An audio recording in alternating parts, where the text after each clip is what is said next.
momen tuh ada banget tuh, dan saya mikirnya eh pengennya tuh saya tuh ada di situ gitu. Pengennya saya tuh ada deket deket sama ibu mertua saya. Cuman kan ya belum ada kesempatan untuk kali ini. Nanti saya berangkatnya dia insya Allah minggu-minggu depan. Jadi ya yang kita bisa lakukan sekarang adalah mengirimkan beliau doa. Dan tadi yang paling saya terharu tuh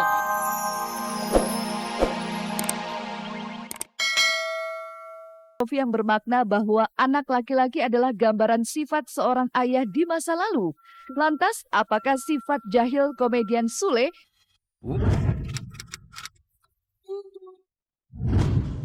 keakraban antara ayah dengan anak sulungnya tak hanya tersirat dari sosok Ivan Fadila dan Verrel Bramasta, juga terjalin antara komedian Endang Sutisna alias Sule dengan putra pertamanya Rizky Febian Ardiansyah yang biasa disapa Iki. Jika Ivan dan Verrel bak pinang dibelah dua, Sule dan Iki justru berbanding terbalik. Iki yang tumbuh sebagai remaja gaul dengan gaya berpakaian yang selalu up to date, tetapi tidak begitu dengan sang ayah yang justru memilih tampil minimalis. Namun yang tidak bisa dibedakan antara Sule dengan Iki adalah hidung mereka yang memiliki ukuran dan model yang sama. Selain itu, Iki dan Sule saat ini juga sama-sama menjadi idola kaum hawa karena pesona mereka sebagai seorang pelawak. Namun benarkah Sule mulai resah lantaran ketenarannya mulai tersaingi oleh Iki? Ya sambil ngebuktiin juga kan ke orang lain. Seneng lah jadi di setiap kemana-mana ada yang nanya gini gini gini jadi seneng lah. Ya dia belum berkembang kalau menurut saya, karena dia kan bukan bunga. Kalau bunga baru berkembang.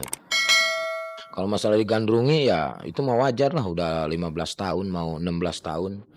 Kalau orang suka wajar lah. Maksudnya sama saya aja banyak yang suka itu kan, apalagi sama anak saya. Ya enggak lah, sama aja lah. Enggak lah.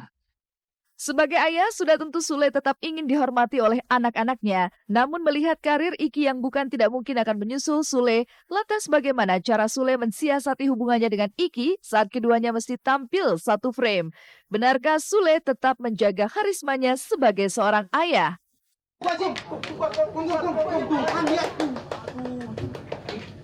Segede gini, mau nyampe kontrak jauh gitu. Ini yakin si Isman tuh ngasih hadiah. Ini ketik, ini dalamnya hadiah. Kong jangan. Kong, yang muding, gue yakin ini hadiah. Gue mah tahu kelakuan anak gue, si Isman. Ya tapi kalau Udah. Berasa di rumah aja lah.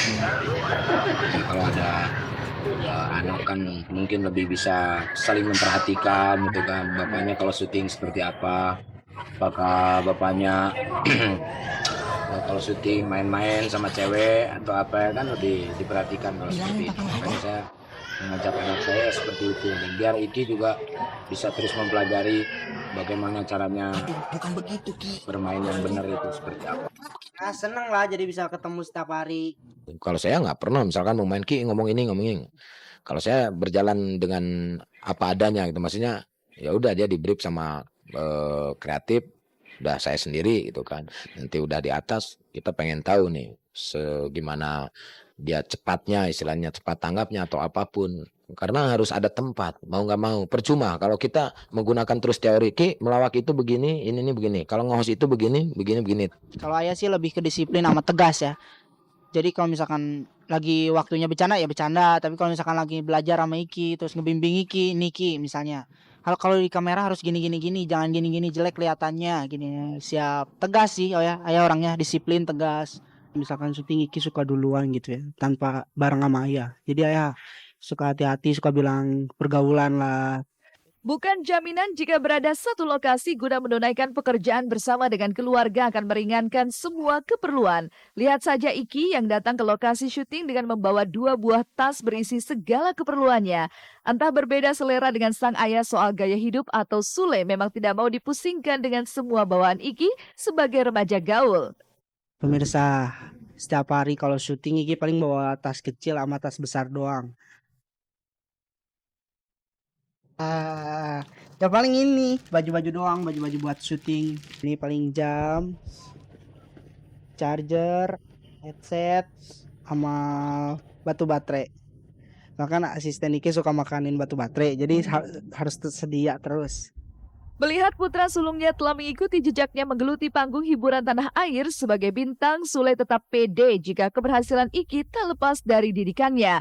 Bahkan dengan bangga, Sule mengaku jika dirinya terlanjur menjadi idola bagi Iki.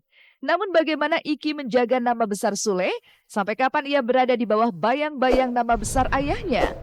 Dia tuh sebetulnya ngefans berat sama saya gitu. Emang Iki dari nol, dari Iki yang bukan siapa-siapa, terus banyak orang yang bilang Iki cuma mendompleng, tapi sekarang Iki ngebuktiin ke semua orang bahwa Iki bisa, dan Iki sekarang bisa ngerasain bahwa Iki punya fans, terus banyak orang yang ini Iki, dan alhamdulillah.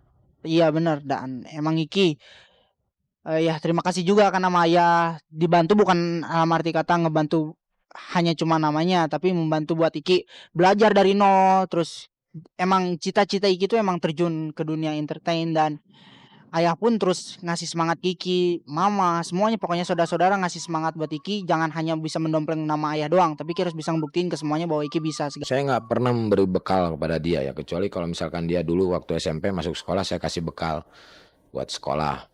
Tapi kalau untuk itu ya saya selalu ngasih tahu sama Iki harus banyak belajar apapun itu kan, dan dia juga harus punya tempat. Sule memang beruntung, di usianya yang belum terlalu tua, ia sudah memiliki seorang anak yang berusia remaja. Hal ini yang memudahkan Sule untuk masuk ke dalam jiwa Iki yang tengah memasuki usia transisi.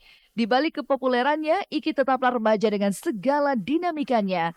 Sadar memiliki talenta dan telah menjadi idola baru, Iki pun juga sudah mulai mengenal soal cinta.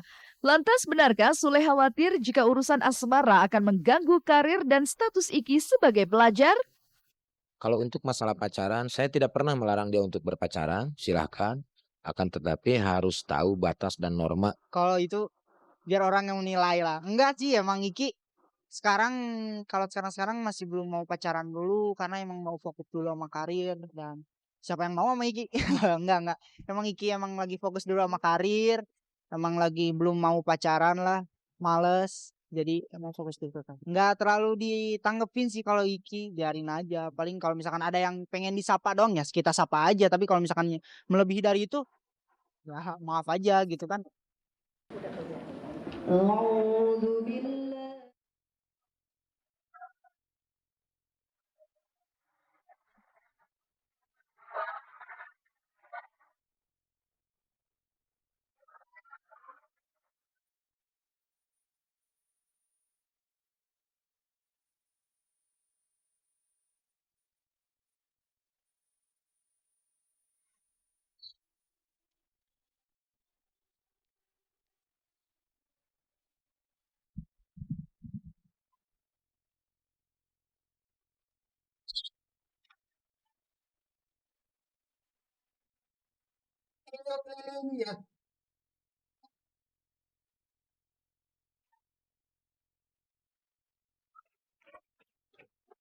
Mas, satu tamu dong. Tarik napas bu.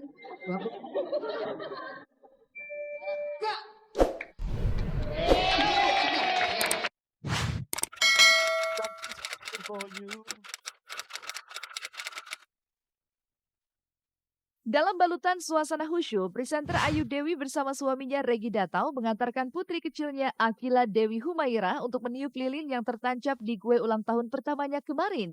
Ayu sengaja mengundang anak-anak yatim di pesta ulang tahun buah hatinya itu. Namun mengapa di hari bahagia Akila, Ayu Dewi justru tak kuasa menahan kesedihan? Saya sedih waktu saya baca doa kesembuhan, kan di buku itu tadi ada doa kesembuhan, karena biasanya tuh kalau ada yang ulang tahun, ada mama mertua saya yang ada di sekeliling kita. Beliau yang dari pagi udah nyiapin sarapan, beliau juga yang mendoakan, beliau yang rame-rame. Jadi apa ya, rasa kangen tuh ada banget tuh, dan saya mikirnya pengennya tuh saya tuh ada di situ gitu. Pengennya saya tuh ada deket sama ibu mertua saya. Cuman kan ya belum ada kesempatan untuk kali ini. Nanti saya berangkatnya dia insya Allah minggu-minggu depan. Jadi ya yang kita bisa lakukan sekarang adalah mengirimkan beliau doa. Dan tadi yang paling saya terharu tuh